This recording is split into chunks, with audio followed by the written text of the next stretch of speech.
कभी सोचा है हमारी थाली में जो मछली आती है वो आखिर आती कहाँ से है? ये एक ऐसा सवाल है जिसका जवाब भारत के लाखों किसानों के लिए, उनके बिजनेस के लिए बहुत ज़रूरी है। तो आज हम इसी की पड़ताल करने वाले हैं। एक तरफ है सदियों पुराना ट्रेडिशनल तरीका और दूसरी तरफ है बिल्कुल नई मॉडर्न टेक्नोलॉजी। ये एक ऐसी टक्कर है जो असल में भारत के पूरे फिश फार्मिंग इंडस्ट्री का भविष्य तय कर रही है। तो चलिए सबसे पहले इस इंडस्ट्री के साइज को समझते हैं। स्क्रीन पर देखिए ये नंबर 175.45 लाख टन। ये 2022-23 में भारत का फिश प्रोडक्शन है और ये एक ऑल टाइम रिकॉर्ड है।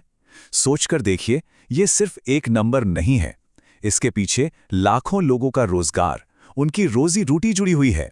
अब इतना बड़ा प्रोडक्शन ये कोई इत्तेफाक नहीं है।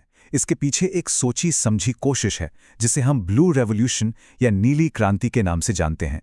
लेकिन अब ये इंडस्ट्री एक ऐसे मोड़ पर आ खड़ी हुई है जहां से आगे का रास्ता चुनना बहुत ज़रूरी हो गया है। एक बहुत इंपॉर्टेंट फैसला लेना है। अगर हम इतिहास में झांकें तो भारत में मछली पालन कोई नई बात नहीं है। इसका जिक्र तो अर्थशास्त्र जैसे पुराने ग्रंथों में भी मिलता है।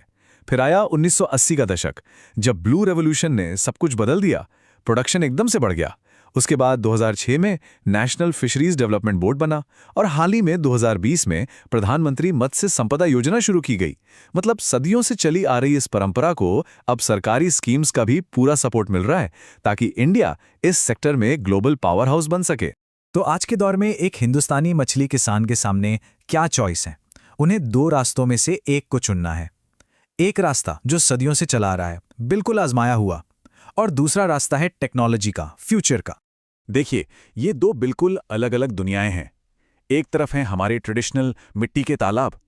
इन्हें खोदकर बनाया जाता है, शुरुआती खर्चा कम होता है और इसमें मछलियां काफ़ी हद तक नेचुरल खाने पर निर्भर रहती हैं। कतला और रोहू जैसी मछलियों के लिए ये आमतौर पर इस्तेमाल होता है। और दूसरी तरफ हैं बायोफ्लॉक टैंक्स। ये मॉडर्न जियो मेम्ब्रेन लाइन टैंक्स होते हैं। इसमें एक खास टेक्नोलॉजी का इस्तेमाल होता है जहां बेनिफिशियल बैक्टीरिया या जीवाणु ही मछली के वेस्ट को साफ करते हैं और उसे एक्स्ट्रा फूड में बदल देते हैं। इससे पानी और जमीन दोनों की बचत होती है। ये तिलापिया जैसी मछलियों के लिए बेहतर माना जाता है। तो ये एक तरह से नेचर वर्सेस टेक्नोलॉजी की लड़ाई। लेकिन अब आते हैं सबसे बड़े सवाल पर, पैसा। आखिर मुनाफा किसमें है? चलिए अब इन दोनों तरीकों के खर्च और कमाई का हिसाब किताब देखते हैं और समझते हैं कि आखिर किसान के लिए क्या बेहतर है। और यहां देखिए, पहली ही चीज में एक बहुत बड़ा फर्क सामने आ जाता है। इनिशियल इन्वेस्टमेंट यानी शुरुआती खर्च। बायोफ्लॉक सिस्टम को शुरू करने का खर्च पारंपरिक तालाब से दोगुने से भी ज्यादा है। एक तरफ लगभग 4 लाख रुपए और दूसरी तरफ सीधे 10 लाख के करीब। ये एक बहुत बहुत बड़ी रकम है।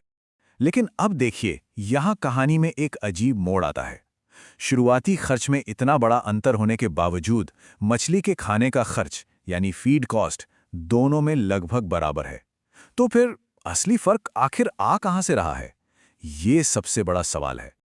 और ये रहा जवाब। यहां आकर सारी कहानी पलट जाती है। सबसे पहले देखिए पैदावार। बायोफ्लॉक सिस्टम में पारंपरिक से दोगुने से भी ज्यादा मछली पैदा होती है और इसका सीधा असर होता है मुनाफे पर। बायोफ्लॉक से एवरेज मुनाफा हो रहा है लगभग 6 लाख रुपए का और दूसरी तरफ पारंपरिक तरीके में किसान को असल में नुकसान हो रहा है। ये नंबर्स बिल्कुल साफ साफ बता रहे हैं कि कौन आगे है।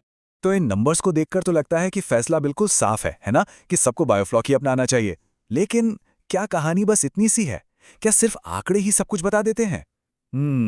चलिए अब इन कागजों से बाहर निकलते हैं और देखते हैं कि जमीन पर असल में क्या हो रहा है। एक अनुभवी किसान का ये सवाल हमें सीधा हकीकत से रूबरू कराता है। 10 फार्म में से 9 फार्म क्यों बंद हो जाते हैं? सोचिए, अगर बायोफ्लॉक में इतना मुनाफा है तो इतने सारे फार्म्स फेल क्यों हो रहे हैं? इसका मतलब यहां कुछ ऐसा है जो वो नंबर्स, वो बैलेंस शीट हमें नहीं बता रही है। तो इसका जवाब एक सफल बायोफ्लॉक किसान से मिलता है। वो सफलता के 4 सीधे साधे नियम बताते हैं। पहला, काम शुरू करने से पहले कम से कम 2 साल तक रिसर्च करना। दूसरा, अपनी खुद की जमीन हो, किराए की नहीं। तीसरा, पानी का एक भरोसेमंद सोर्स होना बहुत जरूरी है। और चौथा, और शायद सबसे जरूरी, मार्केटिंग। जैसा कि वो खुद कहते हैं, मार्केटिंग बहुत जरूरी है। और देखिए, किसानों का ये अनुभव रिसर्च डेटा से बिल्कुल मेल खाता है। ज़्यादातर किसान मानते हैं कि बायोफ्लॉक को मैनेज करना मॉडरेट है, मतलब बहुत मुश्किल नहीं है। लेकिन वो इसके शुरुआती और चलाने के खर्च को हाई या वेरी हाई मानते हैं। मतलब किसान इसके चैलेंजेस को बहुत अच्छी तरह से समझते हैं। उन्हें पता है कि इसमें रिस्क क्या है। तो सवाल अब ये उठता है कि इन चुनौतियों से, इस बड़े खर्च और रिस्क से कैसे निपटा जाए। और यहीं पर पिक्चर में आती है सरकार। सरकार लेकर आई है प्रधानमंत्री मत्स्य किसान समृद्धि सह योजना या PMMKSSY। ये एक ऐसी स्कीम है जिसे खास तौर पर इसलिए डिजाइन किया गया है ताकि किसानों को उन्हीं परेशानियों से लड़ने में मदद मिल सके जिनकी बात हम अभी कर रहे थे।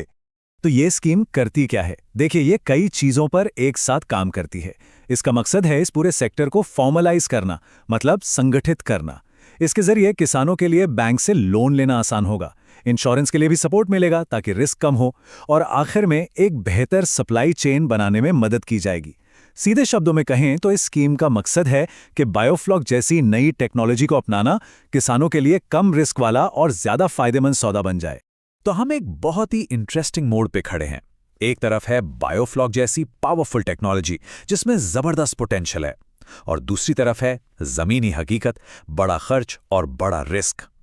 अब सबसे बड़ा सवाल यही है, क्या टेक्नोलॉजी और सही सरकारी पॉलिसी मिलकर इस बीच की खाई को भर पाएंगी? क्या यही चीजें मिलकर भारत की अगली ब्लू रेवोल्यूशन की शुरुआत करेंगी? इसका जवाब तो वक्त ही देगा, लेकिन ये एक ऐसा सवाल है जिसका जवाब लाखों लोगों की जिंदगी तय करेगा। हमारे साथ जुड़ने के लिए शुक्रिया।